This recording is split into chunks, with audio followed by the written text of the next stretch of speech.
कभी कभी टीवी पे कुछ ऐसा हो जाता है जो सिर्फ एक खबर नहीं रहता बल्कि उससे कहीं बड़ी कहानी सामने लाता है।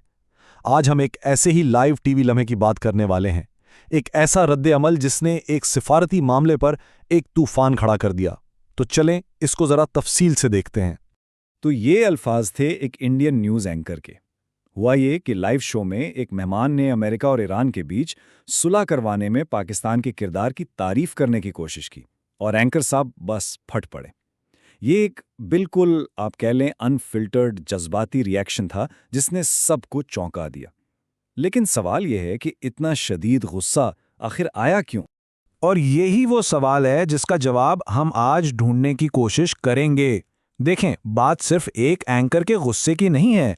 एक कमेंटेटर के मुताबिक ये रद्द अमल दरअसल एक बहुत गहरी सोच या जहनियत को जाहिर करता है, एक ऐसी जहनियत जो इस पूरे खित्ते के ताल्लुकात पर असरअंदाज होती है।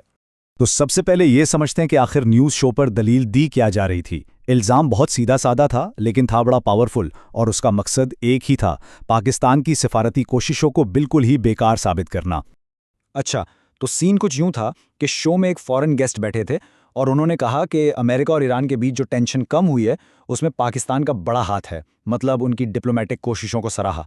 लेकिन ये एक ऐसी बात थी जो एंकर साहब से बिल्कुल बर्दाश्त नहीं हुई।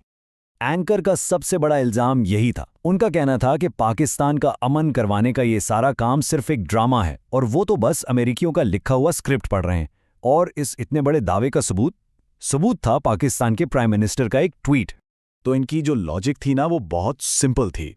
उनके हिसाब से ट्वीट की तस्वीर पर कहीं ड्राफ्ट का लफ्ज लिखा रह गया था और बस ये पक्का सबूत था कि ये बयान पाकिस्तान का अपना है ही नहीं बल्कि व्हाइट हाउस से आया था और गलती से वैसे का वैसा ही पोस्ट हो गया और इस कहानी को फौरन ही सच मान लिया गया। लेकिन क्या बात वाकई इतनी सीधी है? एक और कमेंटेटर ने इस पर एक बिल्कुल अलग एंगल पेश किया जो डिप्लोमेसी की पेचीदा दुनिया की हकीकत पर मबनी था। तो यहाँ पर दो बिल्कुल अलग अलग कहानियां बन गईं। एक तरफ मीडिया का नैरेटिव था कि ये सब अमेरिका का कंट्रोल है, और दूसरी तरफ कमेंटेटर की दलील थी कि नहीं, ये ट्वीट तो इस बात का इशारा है कि बैकग्राउंड में कितनी पेचीदा बातचीत चल रही थी जिसमें कई पार्टियां शामिल थीं। अच्छा, तो ये हाई लेवल डिप्लोमेसी आखिर काम कैसे करती है? कमेंटेटर के मुताबिक कोई भी बयान, खास तौर पर इतना हसास मामला, ऐसे ही नहीं आ जाता। पहले एक ड्राफ्ट बनता है, फिर उसे सब पार्टियों को यानी ईरान को भी और अमेरिका को भी मंजूरी के लिए भेजा जाता है। हर कोई अपने हिसाब से चेंजेस बताता है और फिर कई राउंड्स के बाद जाकर एक फाइनल टेक्स्ट पर इत्तेफाक होता है। तो इस पूरे प्रोसेस को अगर जहन में रखें तो ट्वीट पर ड्राफ्ट का लफ्ज किसी साजिश का सबूत कम और शदीद प्रेशर में हुई एक इंसानी गलती ज्यादा लगता है। और यहीं पर आकर वो कठपुतली वाली थियरी कमजोर पड़ जाती है।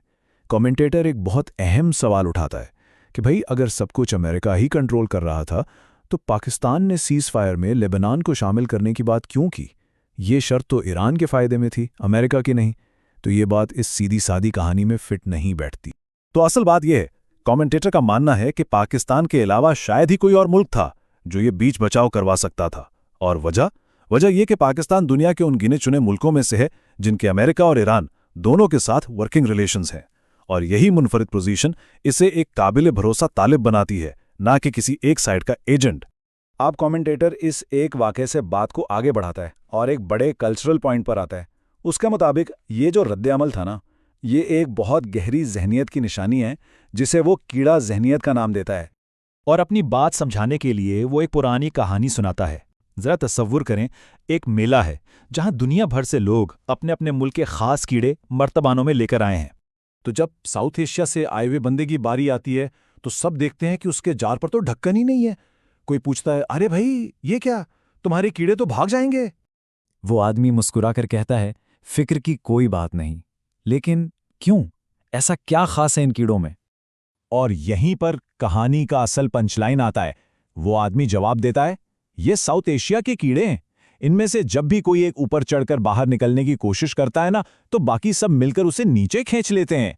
ये एक बहुत पावरफुल मेटाफर है जो इस जहनियत को दिखाता है जहां एक दूसरे की कामयाबी बर्दाश्त नहीं होती। तो यही है वो कीड़ा जहनियत।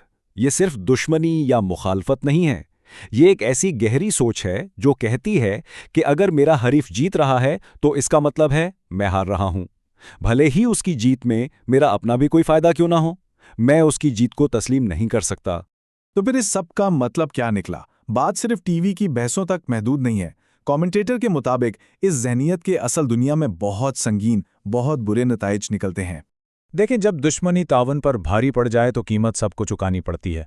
जंग का खतरा बढ़ता है, यानी अदम इस्तेहकाम। सप्लाई लाइंस जैसे कि आबनाए हुर्मुस, उन पर असर पड़ता है, जिसका नतीजा गैस की कमी और पेट्रोल की बढ़ती हुई कीमतों की शक्ल में निकलता है। अमन और मिलकर फ़ायदा उठाने के सारे मौके ज़ाया हो जाते हैं, सिर्फ इसलिए कि कोई अपने हरीफ को कामयाब नहीं देख सकता। और यही इस पूरे तज्जिए का सेंट्रल मैसेज है। एक कामयाब सालसी का मतलब है जंग का टल जाना। उसका मतलब है एक मुस्तहकम मईशत और सबके लिए सेफ्टी। ये कोई जीरो सम गेम नहीं है कि एक जीतेगा तो दूसरा हारेगा। अमन में जीत सबकी होती है। और ये सोच सिर्फ टीवी स्टूडियो तक नहीं रहती। कमेंटेटर बताता है कि ये ड्राफ्ट ट्वीट वाली कहानी उसे आम लोगों से भी सुनने को मिलती है। यही नैरेटिव सोशल मीडिया पर वायरल हो जाता है, पब्लिक ओपिनियन का हिस्सा बन जाता है, और इस सारे शोर में जो असल हकायक होते हैं वो कहीं दबकर रह जाते हैं। तो आखिर में एक सवाल सबके लिए है।